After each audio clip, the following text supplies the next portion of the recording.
that the powerful play goes on and we may contribute a verse. That the powerful play goes on and we may contribute a verse. And the verse I'm talking about tonight is The Green Mile, Frank Darabont. Before I get started, I want to quick say happy birthday to Stephen King. It is September 21st, and it is Stephen King's birthday, which is why I am wearing the Stephen King Rules shirt.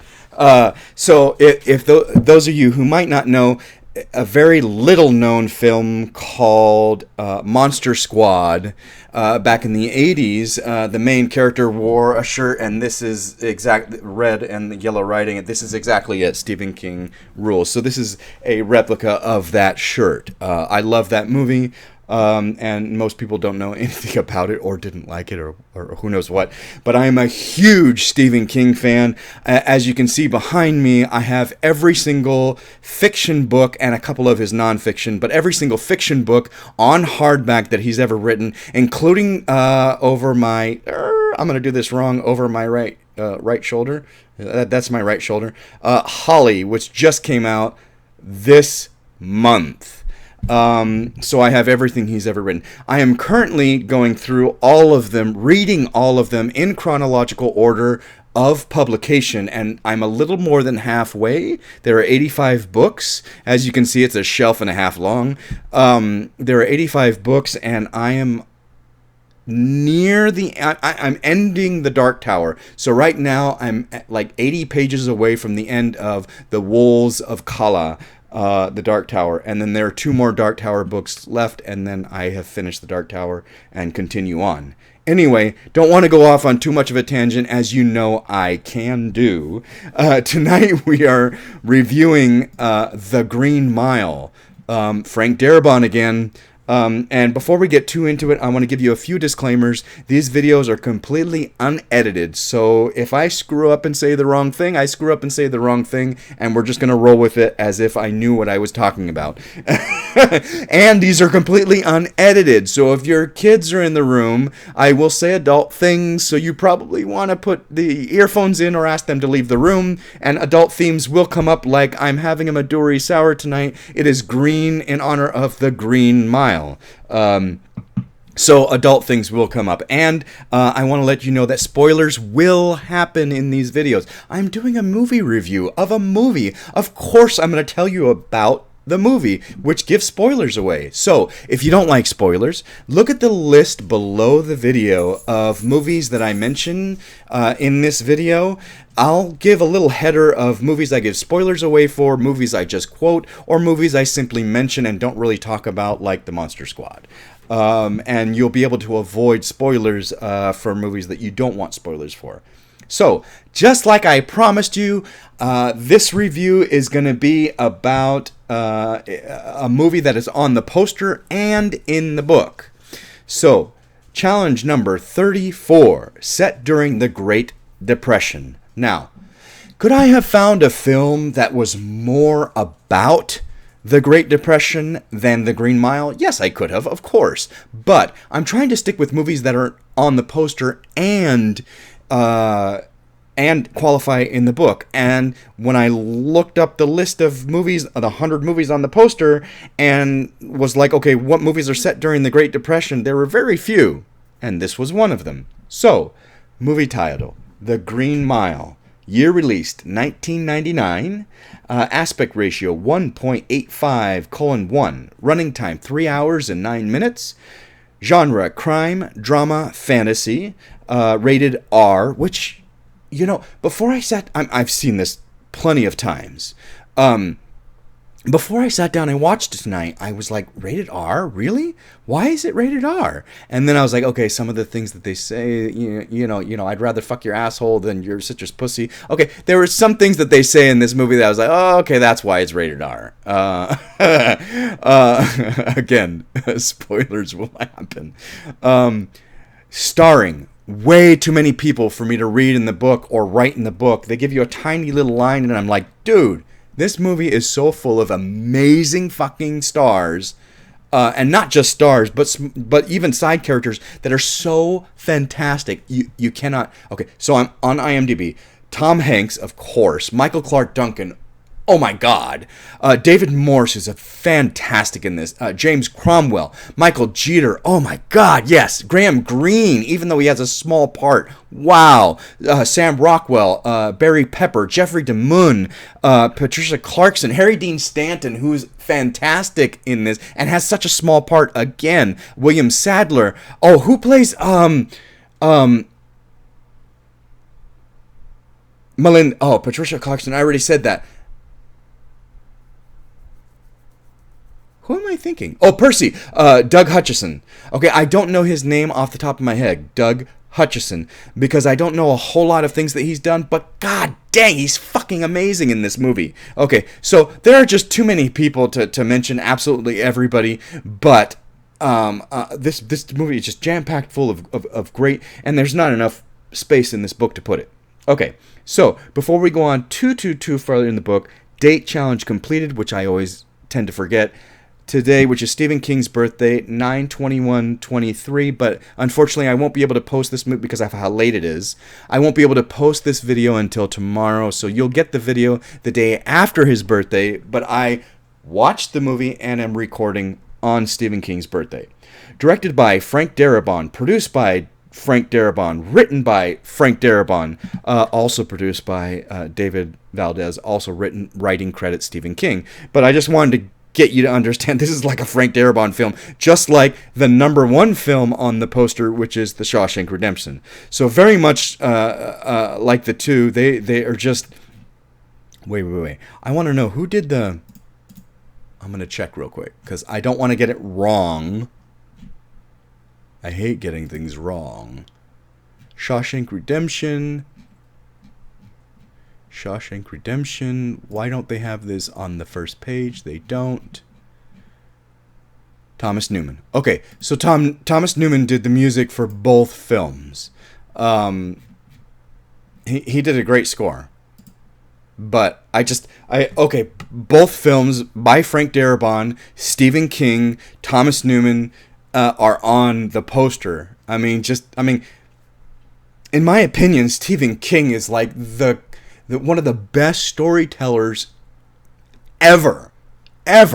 Like, amazing. Okay, not all his stories are horror. There are plenty of stories that he does, like The Shawshank Redemption, like The Green Mile, like, Dolores Claiborne, 11/22/63, Stand By Me. So many things that are not horror, but fantastic stories. Fantastic.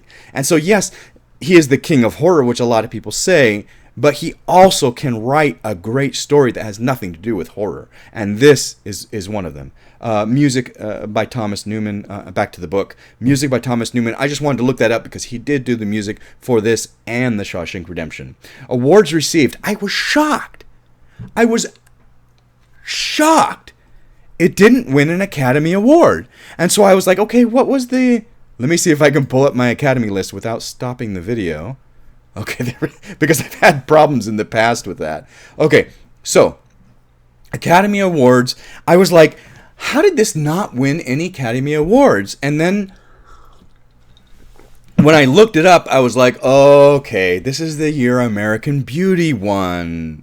Damn Sam Mendes. Fucking fantastic, but And it was the year that I agreed that American Beauty should have won. I was so happy, but at the time that I had been rooting for American Beauty to win, I had not seen all the best pictures.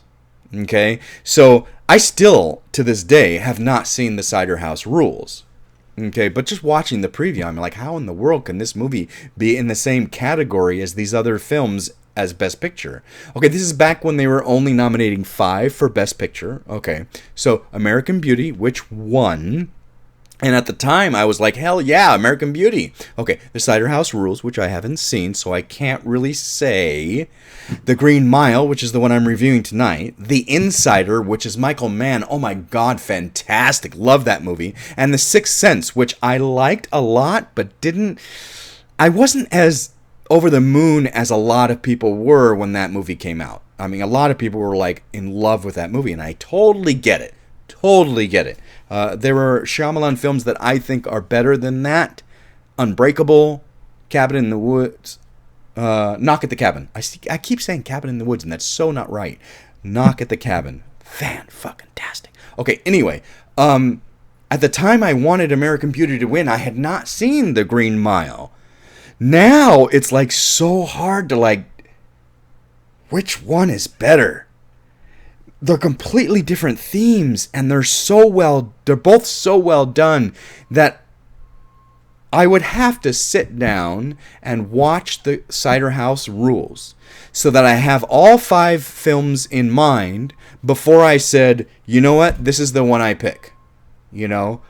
But between The Green Mile and American Beauty, it's really hard. It's really hard. And then, so I was shocked, back to The Green Mile, I was shocked that this had not won any Academy Awards. And I was like, how did this not win? And then it was up against some really heavy hitters that year. But then supporting actor, Michael Clarke Duncan? Holy shit! Okay, so he's up against Haley Joel Osment for The Sixth Sense. Sorry, no. I love you, kid. Your performance was great, but not Michael Clarke Duncan in The Green Mile. No. Same thing with Jude Law. Love you, Jude Law. You do some good work, but Michael Clarke Duncan in The Green Mile was like 500 miles ahead of you in The Talented Mr. Ripley. Sorry. Tom Cruise in Magnolia. Oh, damn. Now that's hard, because his performance in that was... I'll review that one of these days, and that is probably the best performance I've ever seen out of Tom Cruise, and Tom Cruise is a damn good actor, okay? But who won? Michael Caine for Cider House Rules. Okay, so I can't really talk shit because I haven't seen it, but really? I have to see it in order to really get into it. Okay, so before this becomes a 10-hour review, let's continue with what awards it actually did receive, which was the People's Choice Award. It won for Best Picture, and Critics' Choice Award, Michael Clarke Duncan won for Supporting Actor. God, he's so fucking fantastic in this movie. Why did you choose this particular film? It is on the poster, and today is Stephen King's birthday. That's why I went with this. Have you seen this before? Yes, I own it. I've seen it plenty of times. I did not see it in the theater, 1999. I did not see it in the theater. I saw a few movies in the theater that year, but not this one. Would you recommend this film? Yes. And like I said, I couldn't quite remember why it was rated R until I watched it and then went, oh, okay, now I know why it was rated R. So would I recommend it to everyone? No, there are some people I'm like, you probably shouldn't watch this film. And certain people under a certain age, maybe. I mean, there are rape themes in this. There's murder in this. There's, okay, maybe not. Maybe not. Which character were you able to most identify with or connect with? In what way? So this is a hard one because literally through the whole thing, I'm bouncing back and forth between the main character, Paul, and Brutal, played by David Morse. It's so hard because they are both loyal. They are both great at their job. They are both strict. At sometimes I like really, really connect with, identify with Brutal's temperament, because there are a couple of times he wants to tear Percy apart, and I absolutely feel the same way, and yet Paul never feels that way, never expresses that. But then again, Paul's faith and his faith in people, his faith in Coffee, John Coffey, is never expressed by David Morse's character, Brutal, which I absolutely feel. So there are definitely times where I identify with both of them throughout the film. Best line or memorable quote, John Coffey, ma'am, like the drink, only not spelled the same. Now, he says that a couple of times throughout the film, and it's such a great line. Are there other lines that are fantastic in this film? Absolutely. I mean, there are so many lines that are great, and stuff that comes from the book, and blah, blah, blah. Not a 5-hour review. Continue. Were you surprised by the ending? It depends on what you consider the ending. Again, it depends on what you consider the ending. Was I surprised that they killed John Coffey? Yes. That they executed him? Absolutely. I was shocked by that. I didn't see that. I kind of didn't see that coming. Okay, so first things first. I remember when these books came out, and they came out when they were being released. They were being released in a series. If you remember, if those of you remember, they were being released in a series of paperbacks that were like maybe a sixth of the book of the story. And they were all titled something different. The first one, if I remember correctly, was titled "The Two Dead Girls." I might be wrong on that, but I think. And so they were released almost like magazines or comics, sections in a comic or whatnot.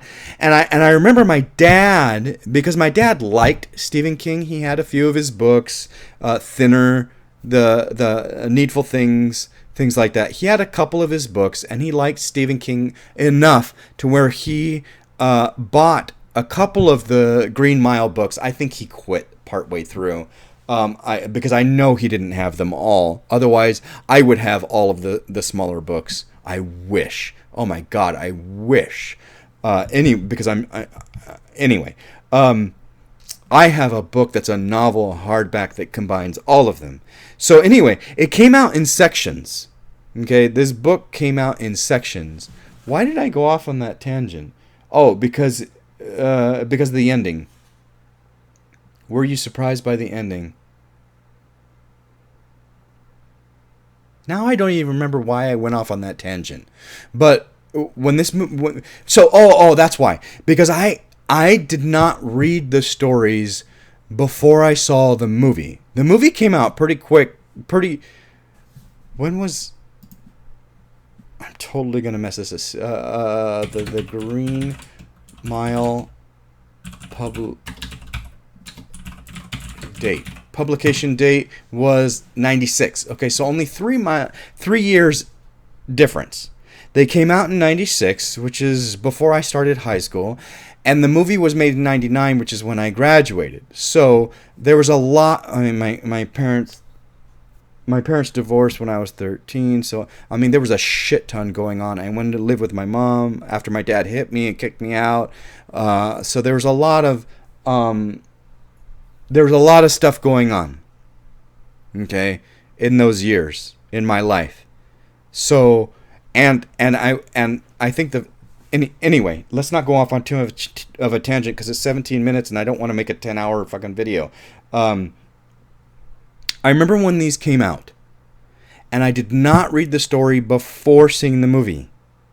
So I saw the movie for years and years and years. I've seen this movie dozens and dozens of times until only 2 or 3 years ago I bought the book, and I ended up going, like I said, I'm going chronologically through everything, and finally read it, which is over my shoulder right here, The Green Mile.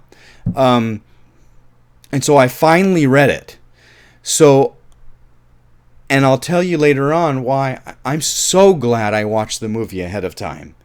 And so the ending, as far as John Coffey's death, did shock me when I saw the movie. I was hoping they were going to let him go, or like I'll talk about, I thought he was going to kill himself.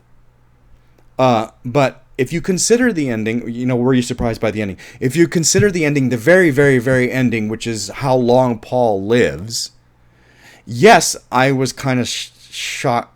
Or, excuse me, no, I wasn't shocked by that, because he was affected by John Coffey's ability, and I was like, okay, that makes sense that he's going to live for who knows how long, and he's like 108 years old or something like that. Imagine yourself in this time period. What would you do if you were in the same position as the main character?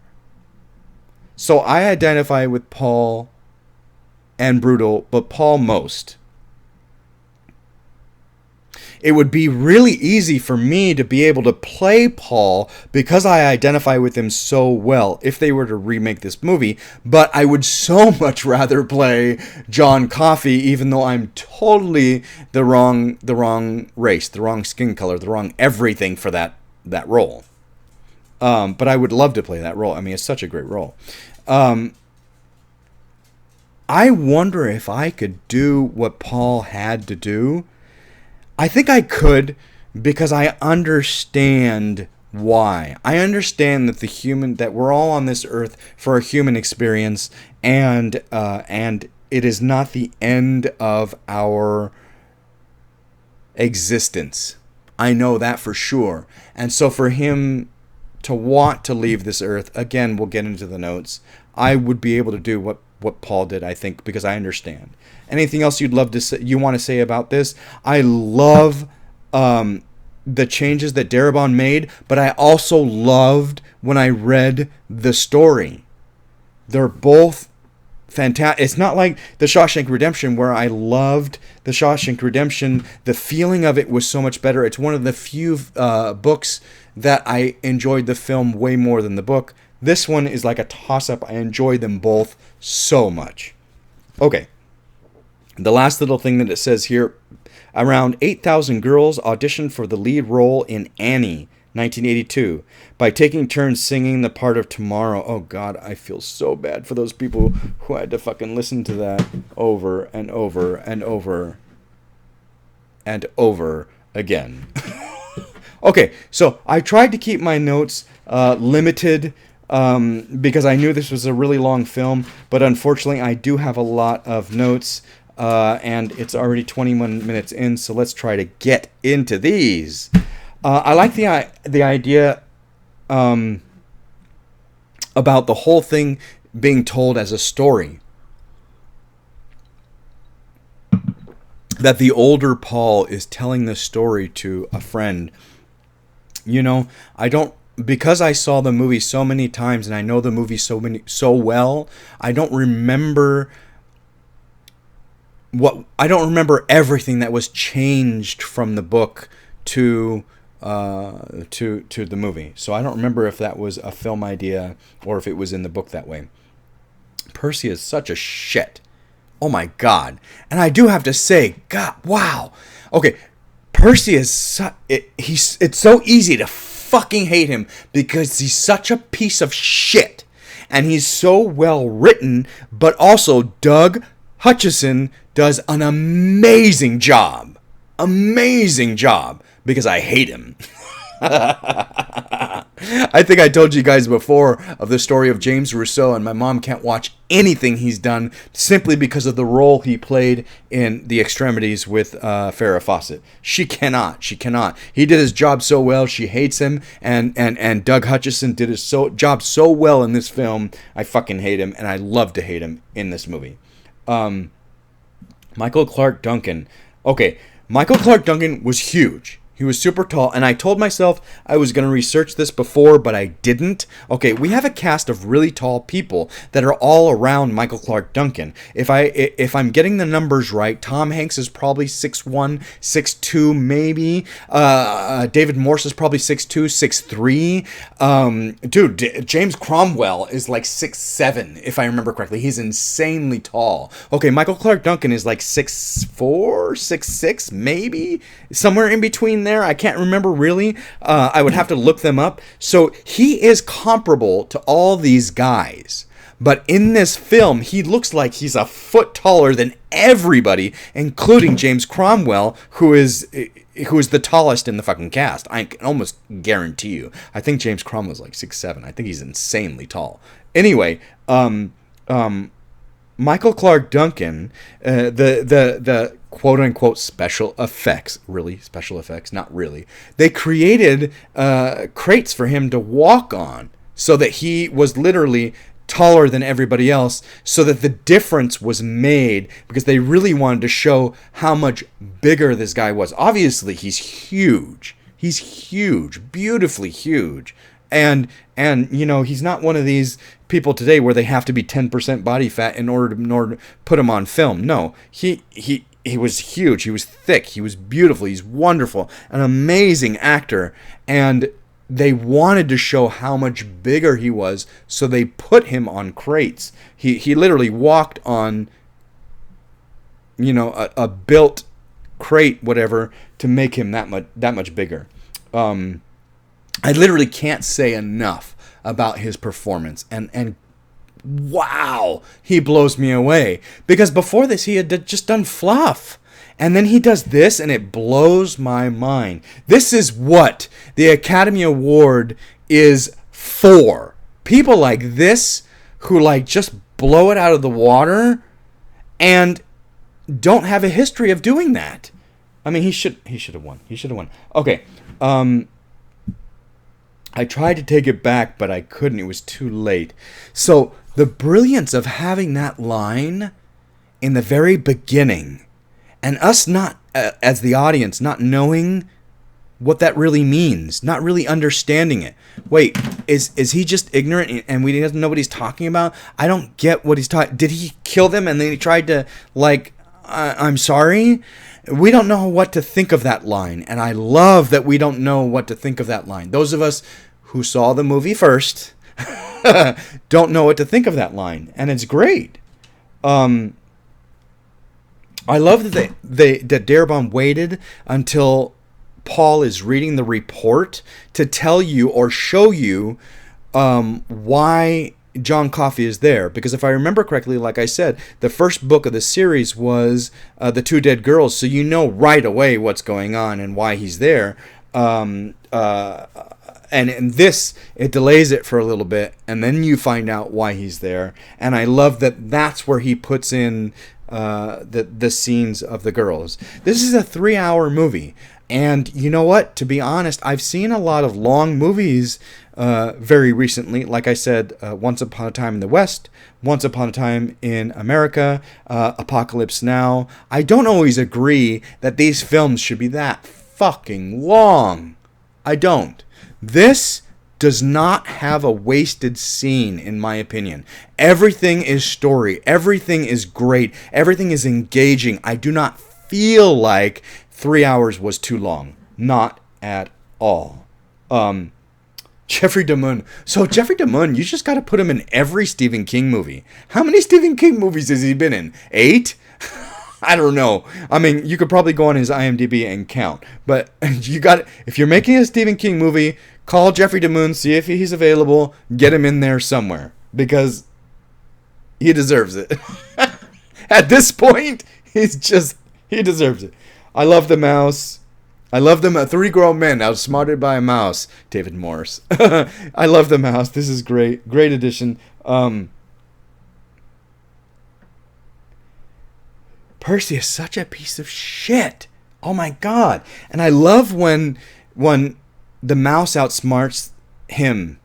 I love it when Paul signals, kind of looks at Brutal to like let Percy suffer. Let him pull all this shit out of the room. Let him, because we already know there's no way you're going to catch the mouse. We get it. He outsmarted all 3 of us. There's no way Percy's going to find him. And I like the way Paul kind of motions to Brutal to let him try. This sideline. Okay, so the challenge is set during the Great Depression. So I made a couple of notes where I was like, okay, this is where they actually mention the Great Depression. It's not just that it's set in the 30s, because we know it's set in the 30s, but they actually mention the Great Depression. And so when Percy tears up the room, and then they chastise him for it, and he says, I forget what he says,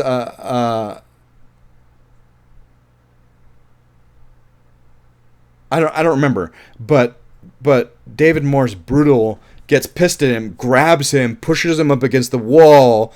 Paul has to stop him, and Percy says, "Try it. You'll be on the bread lines before Sunday." So yes, he's mentioning the bread lines. I mean, well, you wouldn't know the bread line. You didn't know what the bread lines were until the Great Depression. So yes, they're mentioning, yes,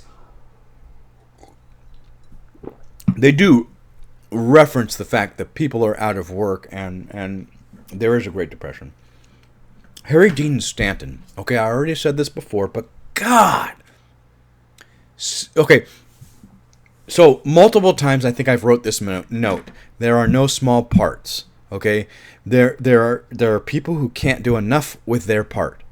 Harry Dean Stanton takes this small part of Toot Toot and fucking makes it one of the most memorable, an amazing, memorable character in this film. Now, the thing I will have to say that is not credited to him is that Stephen King wrote a fantastic character, a quirky, ridiculous character that when I'm reading the book, I literally had to put my new eyes, quote unquote, new eyes hat on.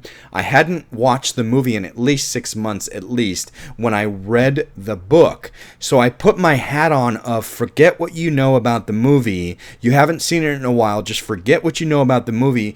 Read the book and don't try not to associate it with the movie. And reading the book, I was like, how in the world does anybody get this kind of a character that Stephen King wrote to come through on film? It doesn't make sense. But then, literally, when I finished the book, I may have read that in a week. I may have read that pretty quick. I may have read that in a couple of days or a week. I think because I liked it so much, I went through it really quick. But then literally when I was done reading the book, I watched the movie and went, yeah. There were several characters. I was like, holy shit. They really embodied lines I never thought would have come across and a characterization that I never thought would have come across, and yet they embodied it so well that either it was in the screenplay or this person had read the book. And Harry Dean Stanton's character is one of them, Toot Toot. He either the screenplay was written so fucking well that he got the character, or Harry Dean Stanton must have read The Green Mile because he got the character so well. And it's such a small character, but he made it come through perfect. Perfect. I'm a dun-tun turkey. When he says that line, I was literally reading the book going, how the fuck does this come out in film? How do you say that line and make it believable that this character said it? And Harry Dean Stanton did. Absolutely did. So talking of another great actor who took a small part and made something amazing out of it, Graham Greene. I love Graham Greene. When he was in Dances with Wolves, he's one of my favorite parts of Dances with Wolves. He is amazing. I also like him in, Die Hard with a Vengeance. He does a really good job at what he does. He's a very good actor, and this movie also proves it, because he barely has a part.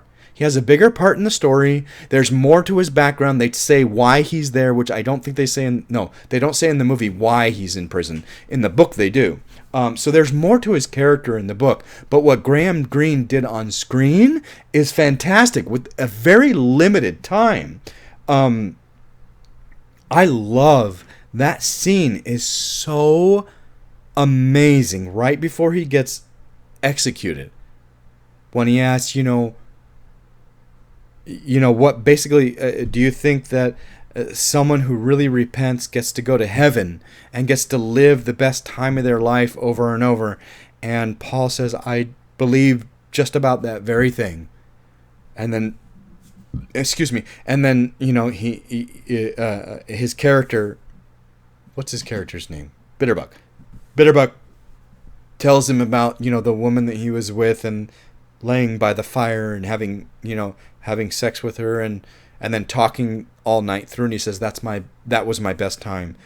That scene is so amazing, and it's so captivating, and his performance is so good. He does that monologue so well, and the music and all the close-ups, the directing, everything really captivates you. It's so hard to tear away from that. It's so beautifully done. And like I said, such a small role, but Graham Greene knocked it out of the park.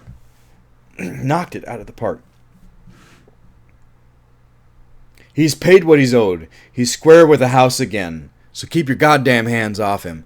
David Morse is amazing in this film. I love David Morse. He's done some other stuff that I really like. The Negotiator, Contact, even though he was only in a very small part.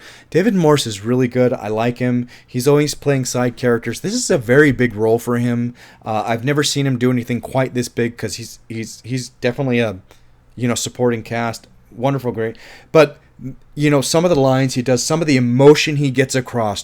Oh my God, his passion and his, like I said, I identify with that character a lot. So his passion, his anger, his you know, his sense of justice is so tied to his sense of passion as well, his emotion, that it draws him to react in certain ways, and David Morse does such a great job with that.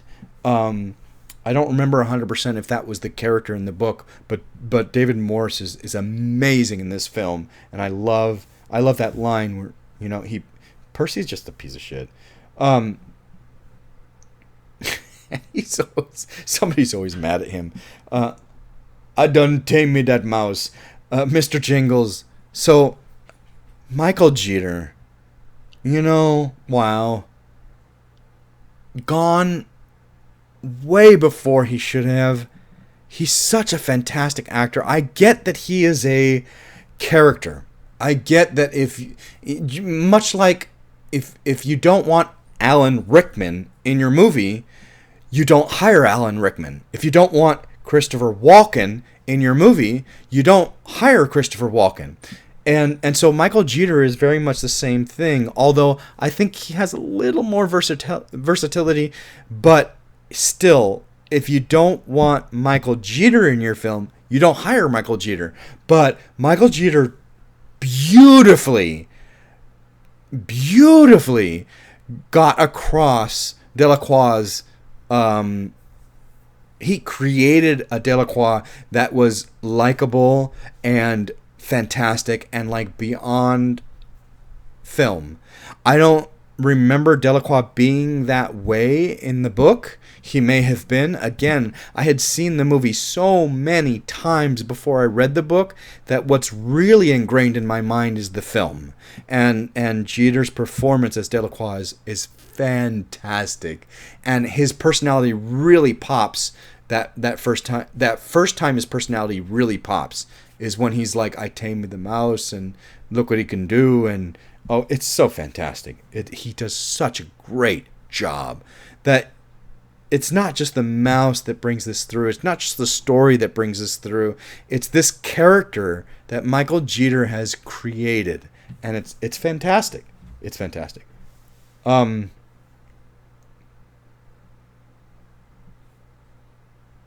So when Cromwell, Morse, Warden Morse, you know, it's a tumor. I can't think how to tell my wife she's going to die. It adds, there are so many side stories to this movie, this overall arc. There are so many side stories, so beautifully done, because it really isn't, I mean, The Stand is long. Okay, well, The Stand is a really bad example because it was a TV show and it was way longer than 3 hours. Okay, I get it. Okay, so some books that are really long, that have really long, you know, have a movie that they try to keep within 2 hours, 2.5 hours, like the Harry Potters, and they really get a lot across, and they just can't do everything, so they leave certain things out. The Green Mile is really not that long, in my opinion. I mean, you're talking about, I mean, look at it on the shelf. It really is small compared to, like, Insomnia or, you know, some of the other ones, like The Stand, which is way up here. You know, it's really not that, I don't remember how many pages, but it's not like it's a 900-page book like Stephen King will write. But it's so dense with story and side story and character that when they made the film, he tried to fit so much in, and that's why it's a 3-hour movie and it doesn't feel like it, because everything is so relevant and serious. And so this sideline story about her, Melinda, Moore's wife, having a tumor is brilliant, because there's, well, you know why. You know why. If you've seen the movie, you know why. So I love that. I love that there's so many side pieces that bring this all together that make it not feel like a 3-hour movie, because it's there's something always happening. There's something always to pay attention to. Wild Bill. Wild Bill. Oh. I couldn't believe it was Sam Rockwell. I have appreciated Sam. Okay, so yes, I'm a huge fan of the original Teenage Mutant Ninja Turtles film. Huge fan.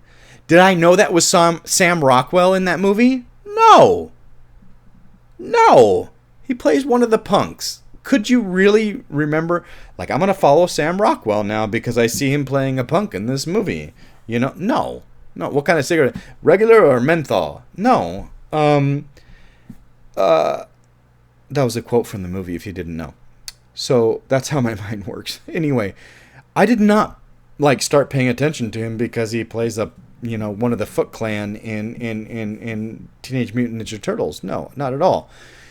I did not start paying attention to Sam Rockwell until many years later. He did something completely else that made me like, oh my God, he was in this movie and that movie and the other movie. So when I saw The Green Mile, I don't know who Sam Rockwell is. He was just some actor who did a great job playing Wharton, Wild Bill, or Billy the Kid, or whatever you want to call him. And he did a great job. But at the time, I didn't know it was Sam Rockwell until I went back, years later when he did something that I was like, oh, I like Sam Rockwell. And then I started seeing things. It may have been Iron Man 2. I mean, was it that late? No, I don't know. I don't remember. I don't remember when I started really paying attention to Sam Rockwell, but it sure as hell wasn't The Green Mile when I first saw The Green Mile. So when I went back and watched The Green Mile, I was like, holy shit, this is Sam Rockwell. And of course he did such a fantastic job because he really is a wonderful actor.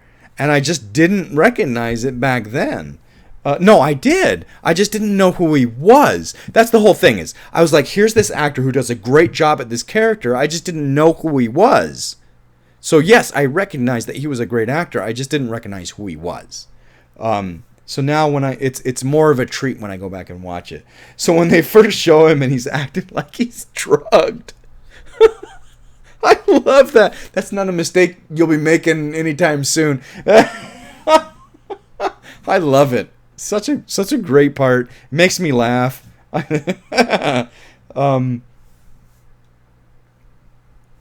Oh, holy shit. So when we're I don't know how much time we're into the film, but we are into this film. It's a 3-hour film. And I would say we're probably at least an hour into the film. Holy shit, I have way too many notes. Okay, I need to keep going. Okay, 42 minutes. And here, John Coffey heals Paul. And we're like, holy shit, this is a whole other film. Here I am, Shawshank Redemption had nothing supernatural whatsoever. And so here I am watching this film, having not read the book, not expecting something supernatural, and boom, he heals Paul, and you're like, what the fuck is going on now? Like, this is a whole other level to this film. And I like the way it's done. It's done really good. And I was like, whoa. So there are some things that Stephen King writes, or anybody would write, and you're like, how in the world do you transfer that to film? Okay, I'm going to apologize right now. It's 43 minutes in, and this is going to be a long review. If you don't like long reviews, bug out now. I have way too many pages, and honestly, I just can't not say certain things. And what I'm talking about is, in books, there are certain things that you write that you're like, how the fuck can you translate that to film? You just can't. Like in the Tommyknockers, I'm reading the Tommyknockers, and this dog has beaming green eyes, and a light is shining across the room, and she's seeing it because he's been affected by the spaceship that has landed, the aliens. And I'm like, how the fuck do you translate that to film and not make it look corny and stupid and fucked? And so I watched the preview of the movie because I'd never seen the movie. I watched the preview of the movie. Of course, it looks fucking stupid. I would never watch that movie, and still haven't. I would never watch that movie because it looks dumb. You just can't. You really have to figure out a way to translate what Stephen King wrote about the green eyes, about the beams. You have to figure out how to get that to look right and believable on film before you make it. Because otherwise, people are not going to watch it because it just looks stupid as fuck. Why do I bring that up? Because when Coffee heals Paul and then spits out the bugs that disappear, the way he wrote it, I was like, how do you translate this to film? How is this ever going to look good? But fucking hell, they made it look perfect. It looks believable. It looks rational. It looks real. It looks great. They did a great job with how Coffee expels what he takes away from people, the bad parts he takes away from people. And I appreciate that a lot, because if they would have done it wrong, it would have destroyed the whole movie. The whole movie. And so it's done really, really well. No small parts. Gary Sinise, his performance in this film is amazing. He commits 1,000% to this character, whether you like him or not. Because he calls black people Negroes, you gotta disassociate the character from the actor. The actor is a person who is playing a character. And when an actor commits to a character, no matter how horrible that or despicable that character might be, like Doug Hutchison playing Percy in this film, you have to realize that the actor is not the character.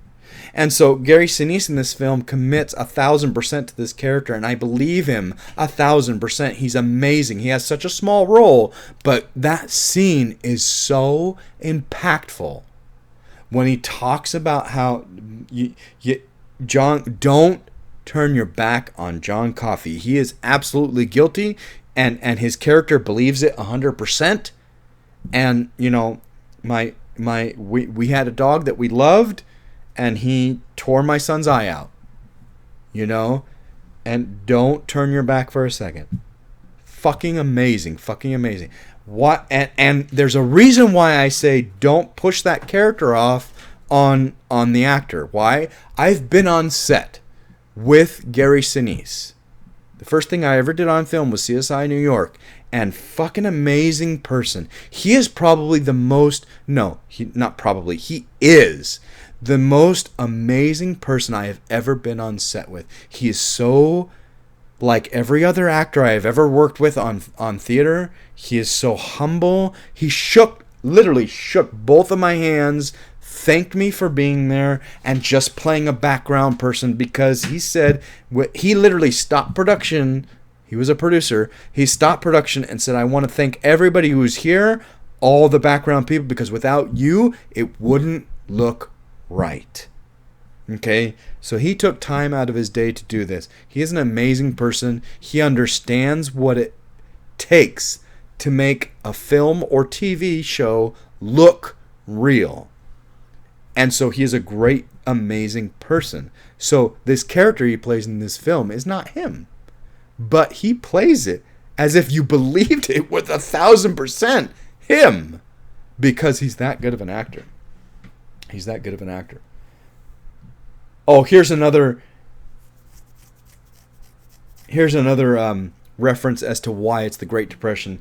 He says a third of the country's out of work. You wouldn't notice a man even as big as he is. He says it's like he dropped out of the sky. And I wonder, when he says that, it's like he dropped out of the sky. He came out of nowhere. And I wonder if... So Stephen King's The Dark Tower, people are literally going in and out of different realities, excuse me. The Stand is a reality, a reality where the world is destroyed by a supervirus, whereas we are in a reality that is not destroyed by a supervirus, and 1122 63 is in a reality that's not destroyed by a virus, or plenty of other stories that he's written are not. So Stephen King in The Dark Tower talks about how there are many, many different realities, all on different planes, and there are some people who accidentally or on purpose can go between those realities and into different realities. And so I wonder if this mention of John Coffey dropping out of the sky is a reference to he comes from one of those other realities.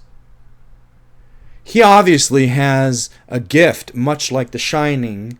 They call it The Shining in The Shining, but it's an otherworldly gift that many of his characters have. And I'm wondering if Michael Clarke Duncan has come out of Midworld or come out of one of these other realities and was dropped into this reality, the Green Mile, where the Green Mile happens, and this is where his journey ends in this reality.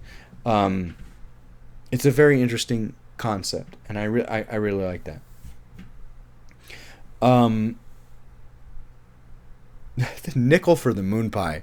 When Wild Bill says, "I'll give you a nickel for that moon pie," where did he get the fucking nickel? Really? Where did you? You went from a mental hospital to a death row.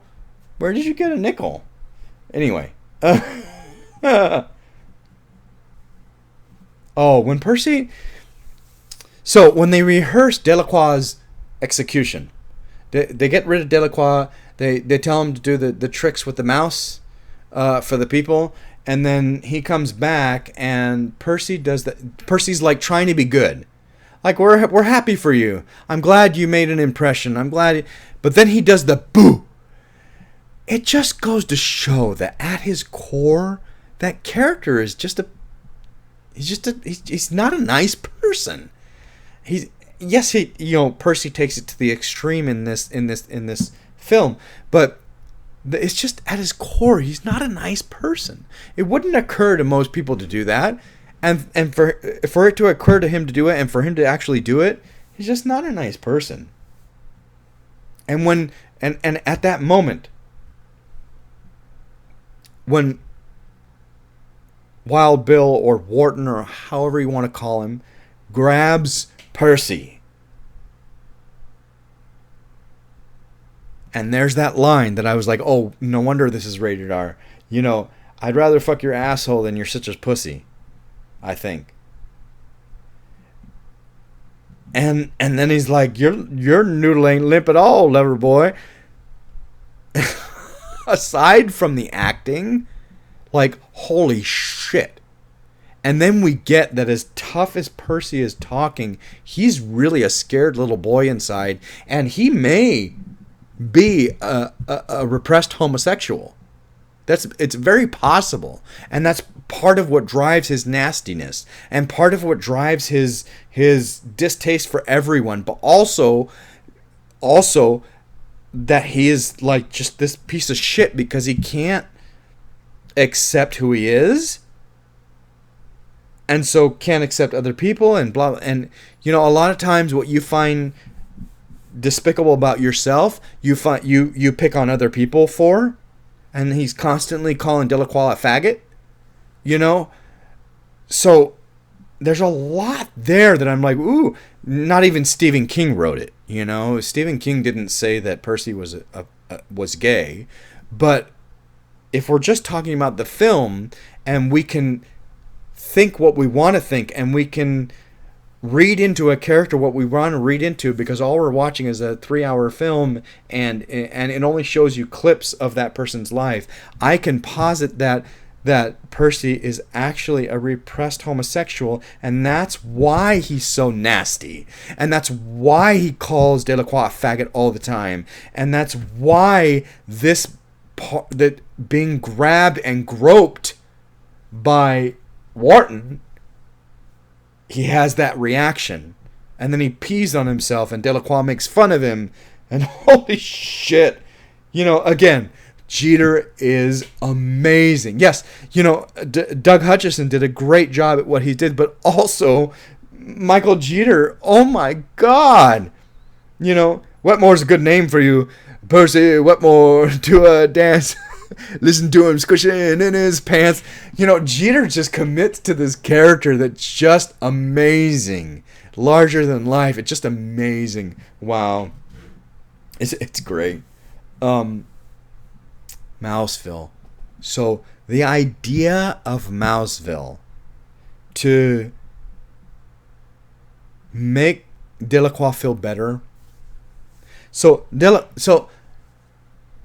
Paul has said, oh, I'm so sorry, 55 minutes. It's just going to be a long review. I'm sorry. Okay, so Paul talks about how we're here to keep things calm. These guys are under enough stress as it is, and so he tells them earlier in the film, our job is talking, not making a bunch of noise, not making them excited. And so this is a great part where Delacroix is coming up on his execution, and he knows it. He knows it. And he's concerned about Jingles, Mr. Jingles. I won't go into the whole story about Mr. Jingles in the book. Let's try to stick to the film. So he's concerned about Mr. Jingles, and Brutal is the one who brings up Mouseville. What about Mouseville? And he creates this whole story, which is so fucking sweet. And Brutal's this huge, like, fucking, he's the beef of the fucking of the guards. He's the bigger one. He's the reactionary. He's emotional. He's the powerhouse. He's the one that knocks Wharton out. When everybody's going crazy. Anyway, the fact that it's Brutal's idea is so fucking sweet. And you get that Brutal is just a big ass fucking teddy bear. A teddy bear you don't want to fuck with, a grizzly bear, but he is a big ass teddy bear. And the fact that he comes up with this is so sweet and just like trying to make Delacroix feel better about him. He has to be executed, and what's going to happen to Jingles. And then there are several things in this film that really shocked me when I first saw it. And still, sometimes, if I can just take my hat off and experience the movie, still shock me. And when Percy fucking stamps on Jingles, it is a shock. I was not expecting it when I first saw it. And I still sometimes am like, I still can't believe... Like, it's very well done. That's great filmmaking. And very well done. Shit. Percy's just a piece of shit. And so tonight when I was watching it, I had this thought. When Percy stamps on it and then he walks away, and Coffee says, and he sticks his hand out and he says, "Give it to me, there might still be time."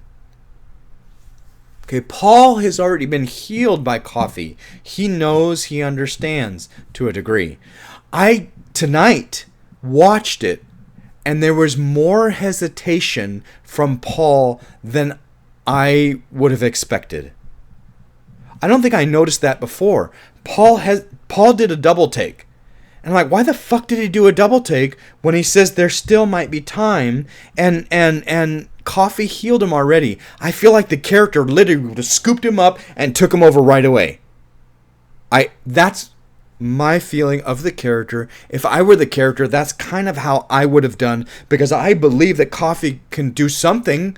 He's healed me. He might be able to do something. And when he says, "Bring him to me, there might still be time," I literally would have scooped him up and taken him over there. Whereas Tom Hanks, and possibly Darabont's direction, Paul hesitates, does a double take, and then scoops him up and gently takes him over there a little.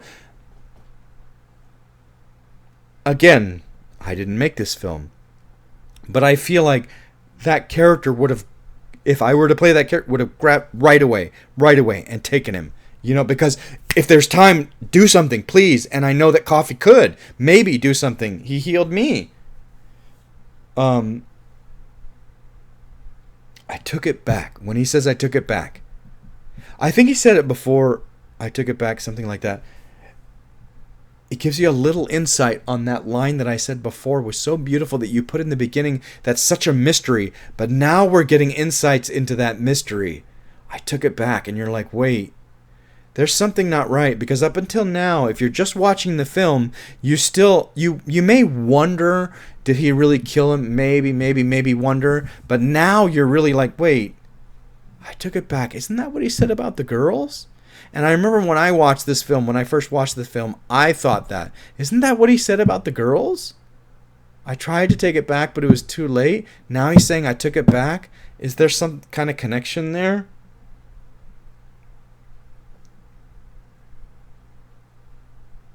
The tide turns with Percy at that moment. When they go, when Coffee heals Jingles is fine, and then they go and, tell Percy that Jingles is fine, and he comes back, and he's like, oh yeah, I always keep a spare mouse on me. You switched him, blah, blah, blah, blah, blah. Okay.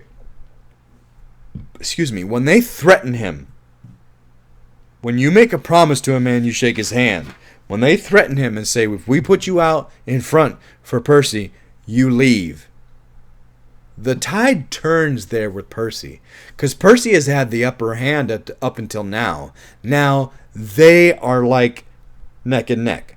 I would not say at all that the guards have the upper hand. Not at all. I would say at this point, they are neck and neck. And I love that tide turns. It's so interesting that the villain of the story is one of the fucking guards.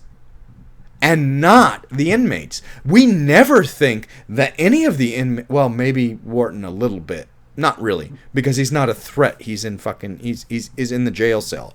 I never feel like Wharton is the villain because he's not a threat. He's locked up. And I never feel like any of the people... I don't feel like Delacroix is the villain. I never... Oh my God, Coffee is not at all the villain. Okay, so it's interesting that you never think any of the inmates are the villain, that one of the guards is the villain. So interesting. Cheater. Oh my God. So when they go to execute him, and he's like, I wish I would have met you guys. I wish I would have met you guys somewhere else or someplace else or something.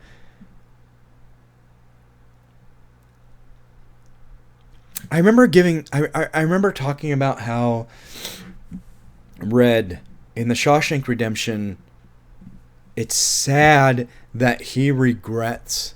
He is the one person who accepts what he did and truly is rehabilitated.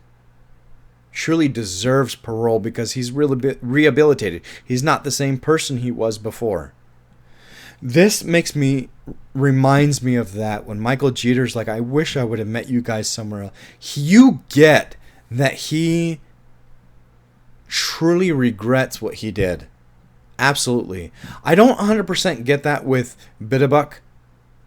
I get that Bitterbuck is sad that he's dying and he hopes that he's going on to something better. I get that. That definitely.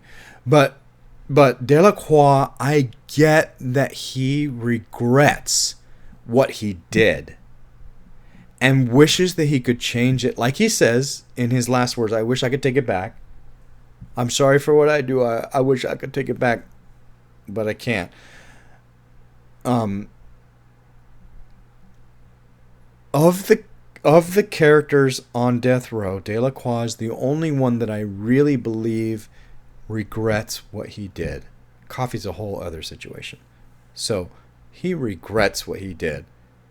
And in my opinion, I think he would never do it again, whatever he did. I think they said in the book, but they don't say in the film, whatever he did.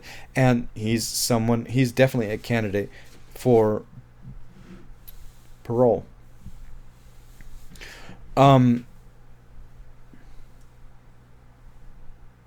Jesus Christ. Okay, so let's get through this pretty quick. So this huge part, the execution of Delacroix, there's so much to say. But let's try to. Percy is such a piece of fucking shit. Okay, he knows. I didn't know as the audience that he was gonna leave the sponge dry. I didn't know that. As the audience, I was shocked by that. Obviously, when he did it, I was like, what the fuck? Okay, but he, as the character, already knows he's going to. So it's insult to injury when he tells Delacroix there's no Mouseville. This man's gonna fucking die in a couple of seconds. What do you gain by fucking telling him that there's no Mouseville? I mean, what a despicable character. Watching it this time, I was like, how in the world did Terwilliger, DeMunn's character, Jeffrey DeMunn, Terwilliger, how did he not know if he was paying attention to what he's doing in the job? How did he not know the sponge was dry? Because he's the one strapping the thing to the head. He would have known that the sponge was dry, but I get, it's the story. We have to move on. That coffee feels Dell's pain.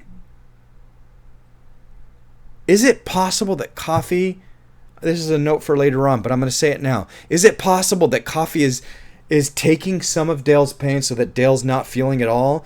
Part of my mind is like, I love Coffee's character so much, and I feel so bad for Delacroix's character so much that I hope and pray that, yes, that is the truth. That Coffee is not only experiencing part of Delacroix's pain, but is also taking some of Delacroix's pain so Delacroix is not feeling it all. That's what I hope.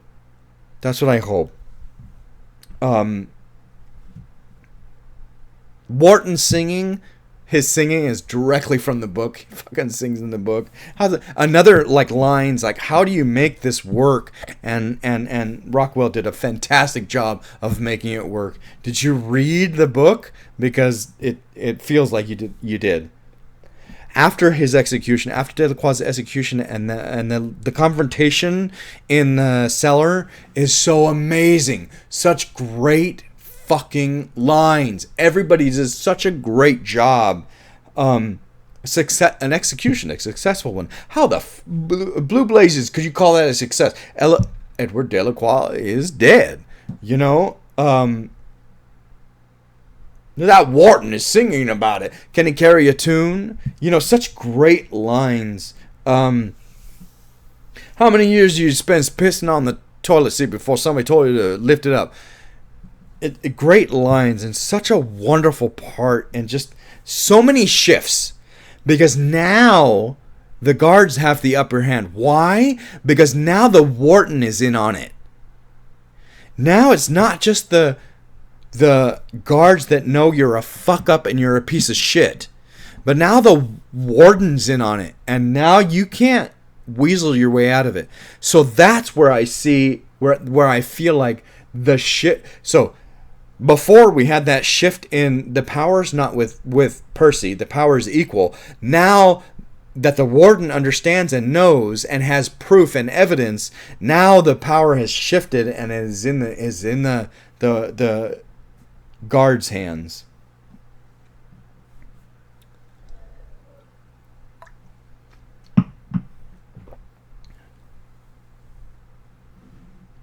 Oh. No matter how it happened, Dale's the lucky one. And Coffee says Dale's the lucky one.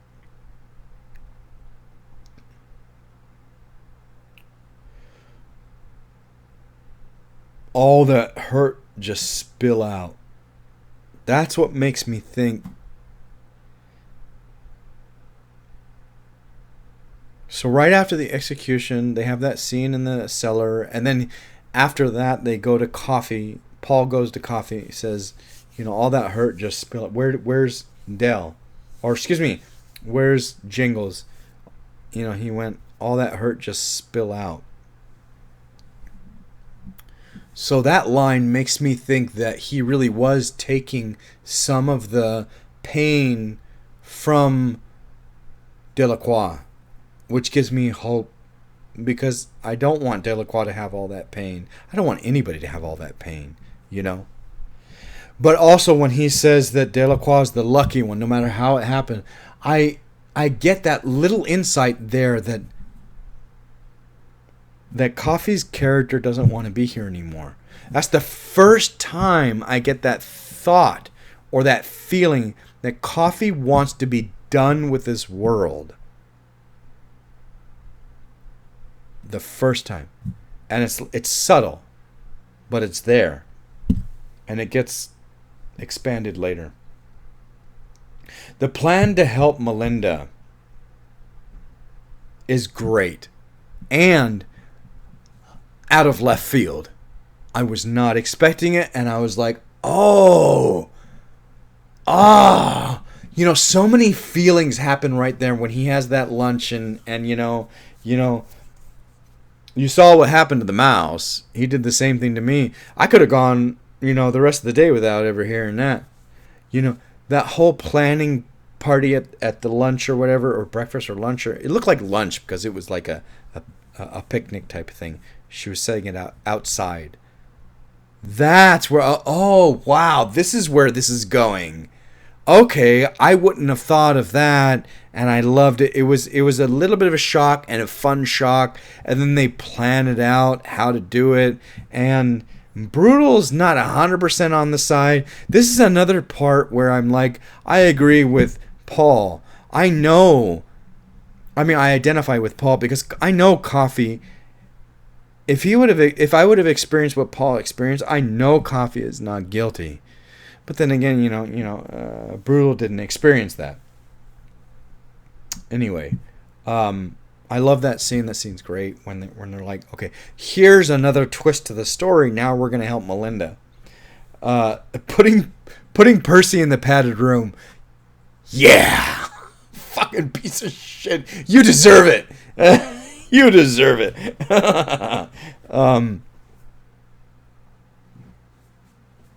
It's Cassie, the lady in the rocking chair.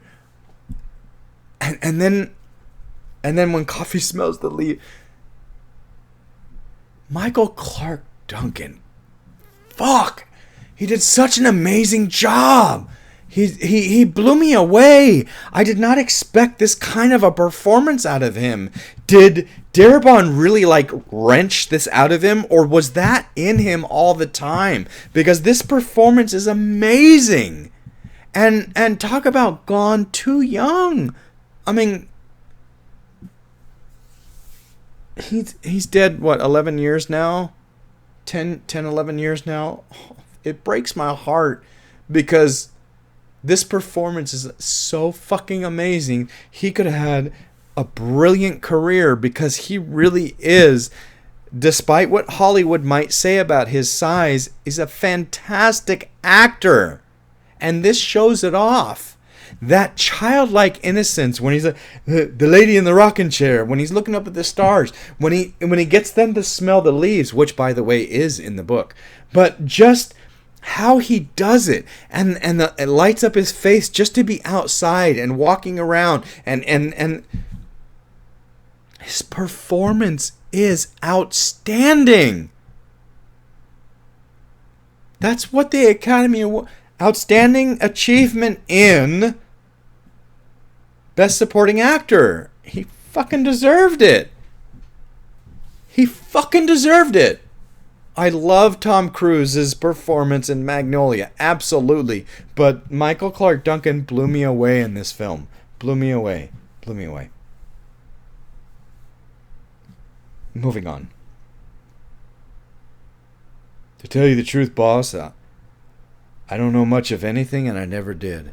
Another insight into that character. It's so sad to see a character so blessed with such an amazing ability, so many amazing abilities, because it's not just one. He's able to experience other people's pain. He's able to take that pain away partially. He's able to remember it by touch, like when Wharton grabbed him and he knew what Wharton had done. He's able to experience their history. He's able to heal Paul, he is able to, all the abilities that he has. The brilliance of such an amazingly gifted character who is such a simple-minded character as well. I mean, Stephen King outdid himself. Stephen King outdid himself. This character is amazing. And Michael Clarke Duncan commits to it 1,000%. Like anybody, like fucking, 3-time or two or 3-time Academy Award winning Tom Hanks, who was in this film, not Tom Cruise. And talking about a wonderful performance, when Coffee shows up at the house, and Morse, the warden, comes out with the shotgun. It's such a brilliant performance.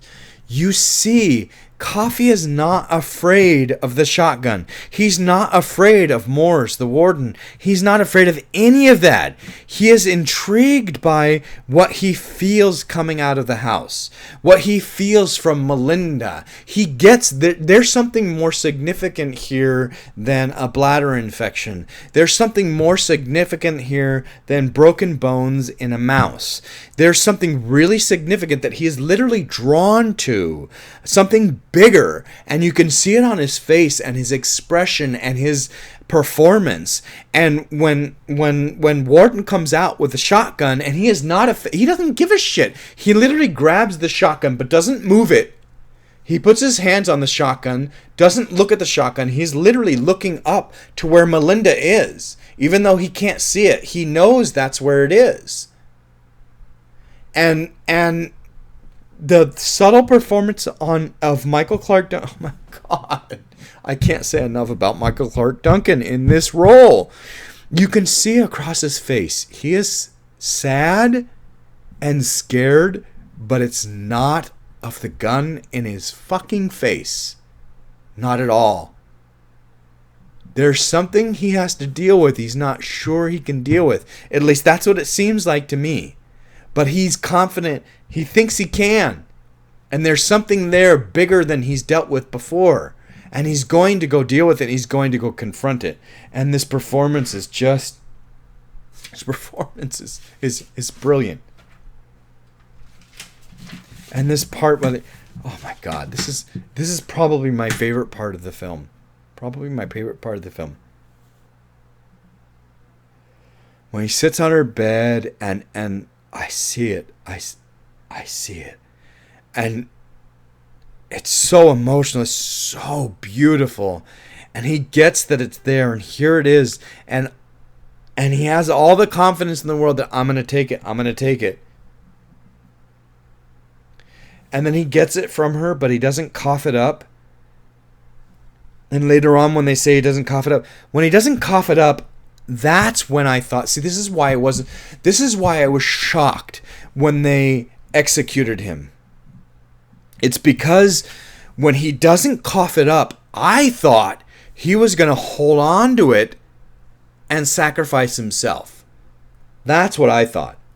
I thought he was going to hold on to this cancer and allow him to die so that he's not riding the lightning. He doesn't die that way. That's what I thought when I first saw this film. And sometimes if I can really take myself out of it, that's what I still think. This character, I thought as the audience, not the character, because the character knows what he's doing.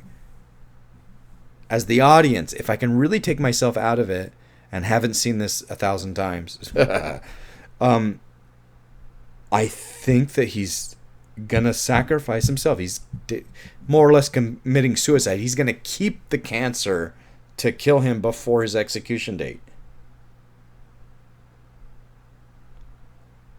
But it's such a beautiful thing.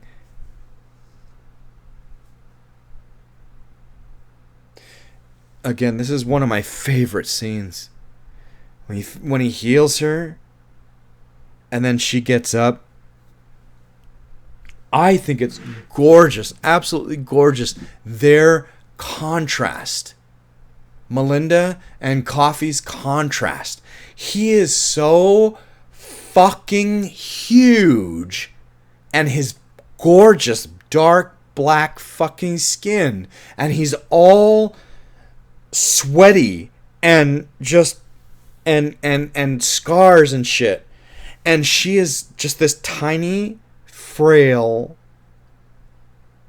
super smooth, beautiful white skin, great, amazing, like subdued, like red hair, tiny, frail, and she goes up to kind of hug him. I really wish Darabont would have pulled back about 2 or 3 feet and showed them more from a maybe torso, maybe just below the torso, maybe hip, like really shown the difference between the two characters, because I think that difference is so gorgeous, and that they come together. It's such a beautiful representation of diversity. It's such a beautiful representation of diversity coming together for a larger purpose. And that line when she said, and it breaks my heart every time because it's such a beautiful line. You know, I dreamed you were wandering in the dark, and so was I. And we found each other. We found each other in the dark. It's oh my God. It's such a great expression of, and I don't think that was in the book. It's such a great expression of what's just happened. Her mind has been so trapped and so destroyed by this tumor, like her husband had said. Like Morse had said, she, sometimes she swears. She says things words I never even thought she'd heard of. And coming out of her sweet voice, it makes no sense. So just the fact that she is lost because of this tumor in her head, and she thinks he is lost because he doesn't understand his purpose or his way or why. Why? Because he's so simple. He doesn't get it. He doesn't know. But he has this wonderful gift. And so both of them are stumbling around in the dark. And this line about we found each other in the dark. It's just brilliant. Brilliant. Brilliant. Brilliant.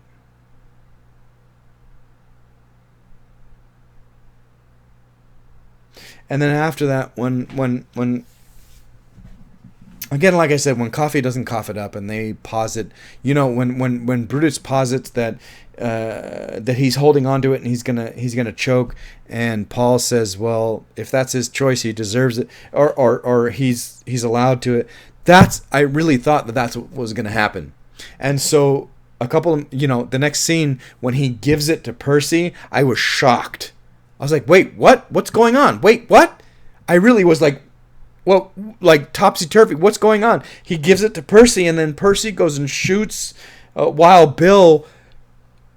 Whoa! Whoa! I was shocked. I couldn't believe it. And now every time I watch it, I'm like, that is so brilliant. Brilliant. Of course he knew that's what he was going to do. The character knew. He held on to it for a reason. He didn't cough it up for a reason. Why? Because he was touched by Wild Bill before, Wharton, and he knew what Wild Bill had done. And Percy is a piece of shit. I mean, there's complete evidence through the whole entire film that Percy is just a nasty piece of shit. So he destroys both of them. He doesn't kill Percy. I think I'm not going to say so because I don't 100% remember, but I think the way Percy ends up in the mental hospital in the movie is so much better. I think in the book that doesn't happen. Does he go to jail? I can't remember. Anyway, I love the way they do it in the film where he doesn't necessarily kill Percy. He kills Wild Bill, who deserves to be killed, but Percy gets, his life gets destroyed, obviously, because he's being blamed for the killing.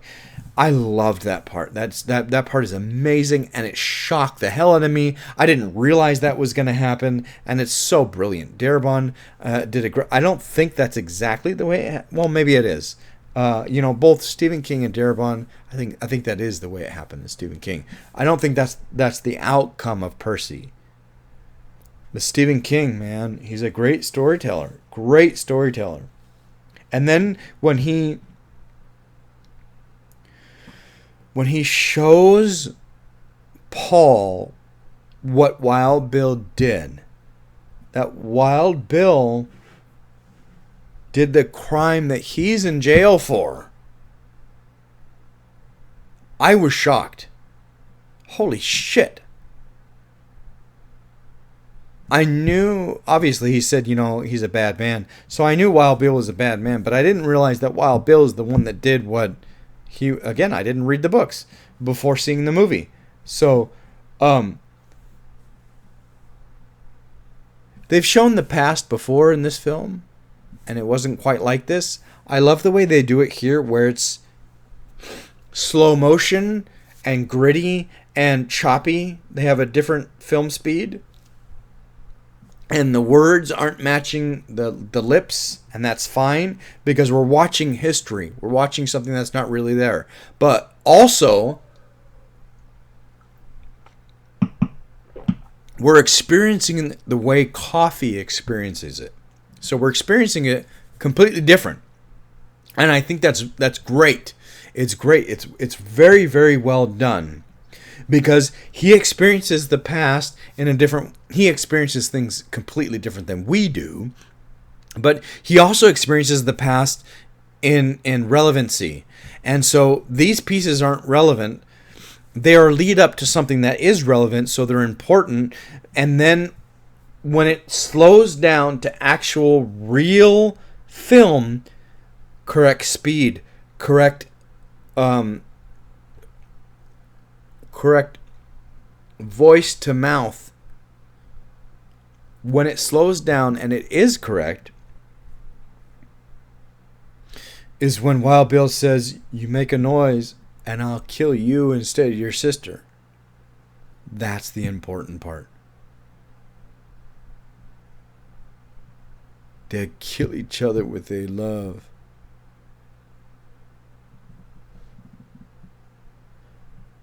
That's the part that coffee feels 100%. That's the part that's important. How Wild Bill kills them. Yes, Wild Bill kills them, but the importance is how. And that's why that part of the memory, that part of the memory is in the film is correct in filming. It's the correct speed. It's the correct. Watch it again. If you didn't notice that, watch it again. That is why that part of the film is in correct speed, in correct time. It's not slow mode. There's nothing funny about any of it. The filming, it is correct. Why? Because that's the important part of Coffee's memory. And now Paul knows, and Paul understands Coffee really is innocent, and it was Wild Bill, it was Wharton who actually killed those girls. And then that line right after, when he can't sleep and he tells his wife, this is the first time I feel in real danger of hell. That's why that line. Because now Paul understands that it wasn't Coffee. So what does his wife tell him? Ask Coffee what to do. If Coffee has all these amazing abilities, maybe he has some insight as to what you should do.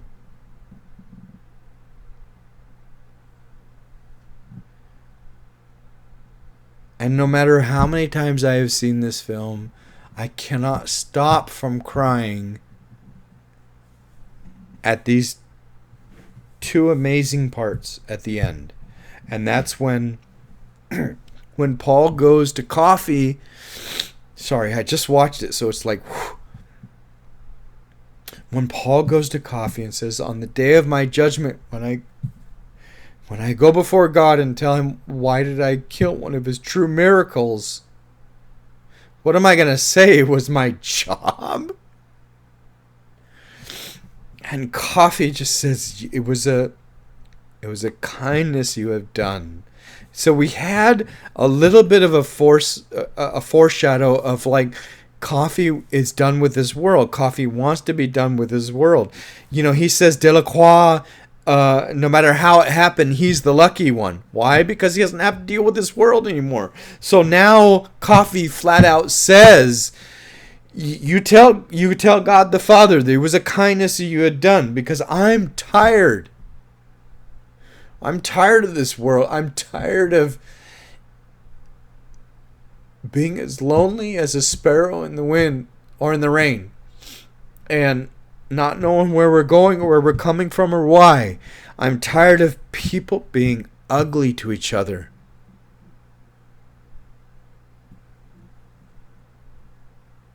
Again, fucking Michael Clarke Duncan. Who else could have turned out a performance like this? Who else could have been that imposing as a figure and turn out a performance like this? I never would have expected this from Michael Clarke Duncan. You know, I'm tired of people being ugly to each other. This part always just, he's done. He wants to move on. And he knows earthly death is not the end of my experience. I need to move on. I'm done with this experience. I'm ready to move on.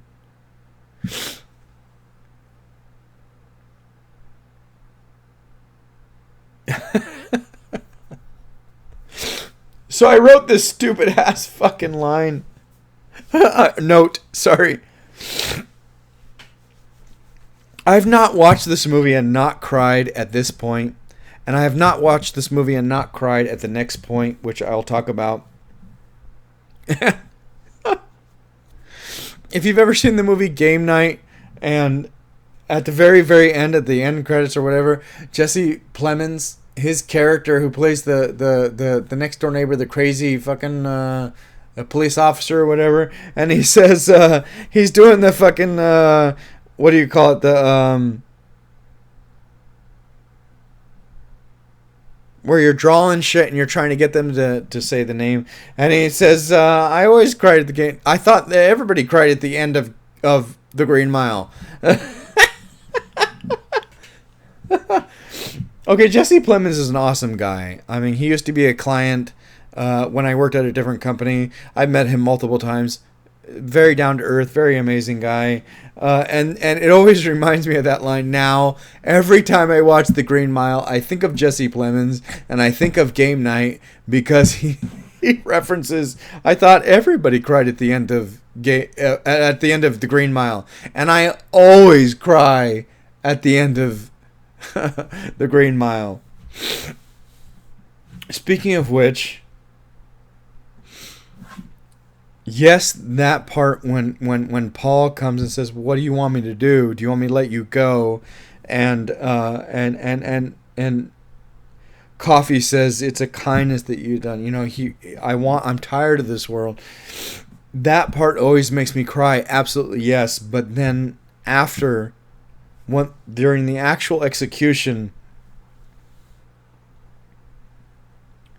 when Coffee says, "I'm sorry for what I am," it breaks my heart. Why? Because his character is such a simpleton, as in the way of earth and education.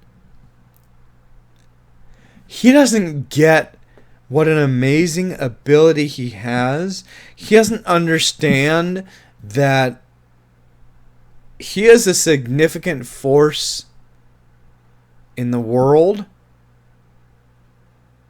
And if he were to accept that, he could do some amazing things in this world.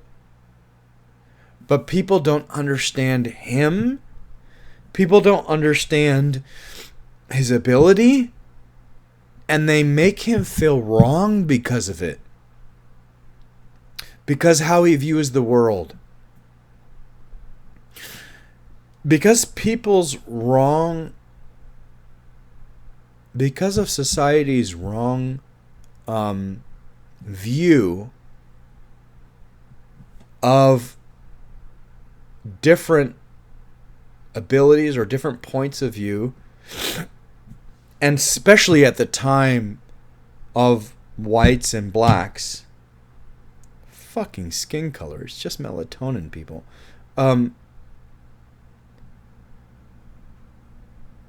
It's such a heartbreaking line because, he's grown up as a black man in the Depression, a very dark black man in the Depression, and he has this ability that people don't understand and people fear, and he says, I'm sorry for what I am, because we as society have made that character feel like he doesn't belong.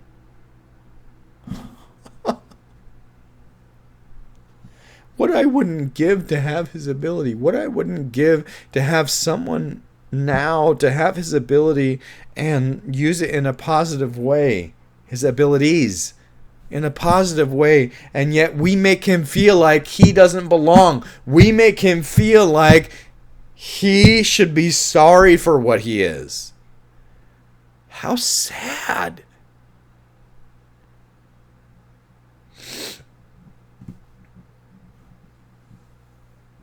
And then when Brutal has to tell Paul, you have to give the order. You have to say roll on 2. You have to give the order to execute. It's gut-wrenching. And then when Paul wants to shake his hand, I feel it. I feel it. I get it. I feel it. I am so sorry. He's already said, do you want me to set you free? He's already said, like, I feel in danger of hell. He's already said, you are a miracle. And yet Coffee's like, you've do me this kindness. I'm tired. I gotta go.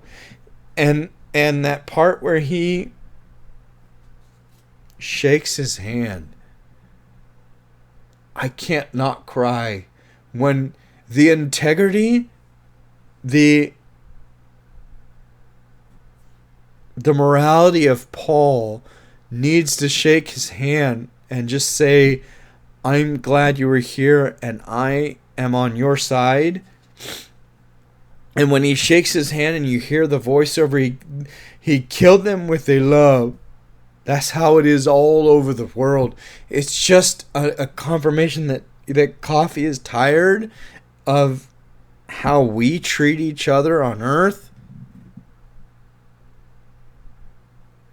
And another reason why I say that I understand and I could go through with what Paul has to go through with, and Paul does go through with it, and then says he never, that's it. He never does it again.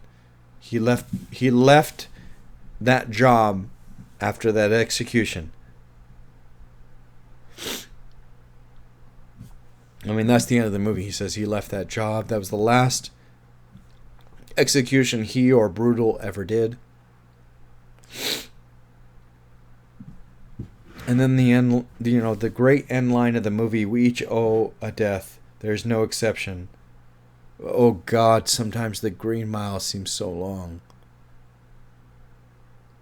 It's a great ending line to a wonderful film. And honestly, if you've watched this review and haven't seen the film, I fucked it all up for you. And I'm sorry that this review is like an hour 40, almost. So I'm simply going to say thank you for listening. I hope you listened this far. I'm sorry it was this long. There was just way too much to say.